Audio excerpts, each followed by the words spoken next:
केंद्रीय विश्वविद्यालय जम्मू के इसरो केंद्र ने अपने रेडियो सोंडे यानी कि वेदर बलून के सफल प्रक्षेपण की घोषणा की है। यह launch national remote sensing centre यानी कि NRSC, इसरो और केंद्रीय विश्वविद्यालय जम्मू के बीच MOU का एक हिस्सा है। केंद्रीय विश्वविद्यालय जम्मू के कुलपति प्रोफेसर संजीव जैन ने कहा कि रेडियो सोंडे का सफल प्रक्षेपण अंतरिक्ष विज्ञान में नवाचार और अनुसंधान को बढ़ाने के लिए हमारी प्रतिबद्धता का उदाहरण है। यह संपूर्ण रेडियो सोंडे प्रणाली प्रधानमंत्री नरेंद्र मोदी के मेक इन इंडिया विजन के तहत इसरो की ओर से पूरी तरह से स्वदेशी रूप से विकसित की गई है। यह पहल न केवल हमारी अनुसंधान क्षमताओं को मजबूत करती है, बल्कि हमारे संस्थान को वायुमंडलीय अध्ययन में सबसे आगे रखती है। रेडियो सोंडे वायुमंडलीय डेटा संग्रह के लिए एक महत्वपूर्ण उपकरण विश्वविद्यालय के वैज्ञानिकों और शोधकर्ताओं की समर्पित टीम ने तैयार किया और लॉन्च किया था। इसका उद्देश्य वायुमंडलीय स्थितियों और जलवायु परिवर्तन के बारे में हमारी समझ को बढ़ाना है।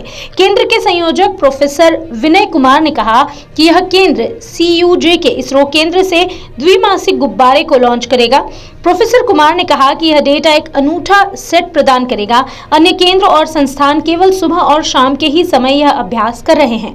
गुब्बारा 40 किलोमीटर की अधिकतम ऊंचाई तथा 5 मीटर प्रति सेकंड की दर से ऊपर की ओर चढ़ेगा। अंतरिक्ष विज्ञान केंद्र विश्वविद्यालय सतीश धवन ने कहा कि ऐसी अग्रणी परियोजनाओं के लिए अत्याधुनिक बुनियादी ढांचे और संसाधन प्रदान करने में सहायक रही है। रेडियो सोंडे से एकत्र किए गए डेटा का विश्लेषण किया जाएगा। हाइड्रोजन से भरे गुब्बारों का उपयोग करके वैज्ञानिक पृथ्वी की सतह से 12 किलोमीटर ऊपर से वायुमंडलीय दबाव, तापमान, हवा की दिशा और गति को रिकॉर्ड करते हैं। यह डेटा रेडियो सिग्नल के माध्यम से जमीन पर प्रसारित होता है। हाँ, आज जो है ये एक बड़ा ऐतिहासिक दिन है सेंट्रल यूनिवर्सिटी जम्मू के लिए कि हमने जो है रेडियो सोंडे जो है लॉन्च किया है।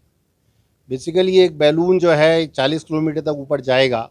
उसके बाद जो हमारा एटमॉस्फेरिक डेटा है हम वो कलेक्ट कर रहे हैं और ये एटमॉस्फेरिक डेटा हम जो है आने वाले समय में ये पता लगाने के लिए कि एटमॉस्फेयर में क्या क्या चेंजेस आ रहे हैं वो उपयोगी होगा। दूसरी चीज़ ये है कि इसमें जो हमारा जो इंस्ट्रूमेंट्स लगे हुए हैं वो सब मेक इन इंडिया के हैं, जो हमारे प्रधानमंत्री माननीय मोदी जी का सपना है उसको जो है हम चाहते हैं कि पूरा करें और उसी के लिए हम ये सब प्रयासरत हैं। जहाँ तक मैं बात करूँ कि ये जो हमारा सेंटर है इसने अभी यहाँ के बच्चों ने जो है इंडिया लेवल पर कैनसेट जो एक प्रतियोगिता हुई थी जिसमें कि पूरे देश से करीब करीब 140 विश्वविद्यालय विद्यालयों ने भाग लिया था, जिसमें IIT, NIT, IIITs भी शामिल थे। हमको ये बताते हुए बड़े गर्व हो रहा है कि जो अंतिम 4 जो है इंस्टीट्यूशन सेलेक्ट किए गए थे उसमें जो है हमारा भी केंद्रीय विश्वविद्यालय था। जबकि अभी हमारे यहाँ सिर्फ हमने ये विधा जो है स्टार्ट की है, जो एवियोनिक्स जो है वो हमने स्टार्ट किया है, पर हमारे छात्र छात्राओं ने जो है बहुत ही उत्कृष्ट प्रदर्शन किया है। मैं उन सभी छात्र छात्राओं को और उनके जो गाइड्स हैं उनको भी बहुत बहुत धन्यवाद देता हूँ। आज जो हमारा एक रेडियो सोंडे यहाँ से लॉन्च हुआ है, ये हमारा एक MOU हुआ है NRSC, national remote sensing centre, जो कि इसरो की एक लैब है हैदराबाद में और सेंट्रल यूनिवर्सिटी जम्मू के बीच में। तो ये हम एक प्रोजेक्ट पे काम कर रहे हैं जिसमें हम डिफरेंट तरह के प्रोफाइल अपर एटमॉस्फेयर के, जैसे टेम्परेचर हो गया, हमारे पास ह्यूमिडिटी हो गया, या इसका अपर एटमॉस्फेयर में विंड्स का क्या प्रभाव है, वो सब कुछ हम मॉनिटर कर पाएंगे यहाँ। तो अभी मौसम में बदलाव भी देखी जा रही है, क्या कुछ इसमें भी देखा जाएगा? जैसे कि आप जानते हैं कि हमारे इंडिया के पास अपर एटमॉस्फेयर का बहुत कम डाटा है।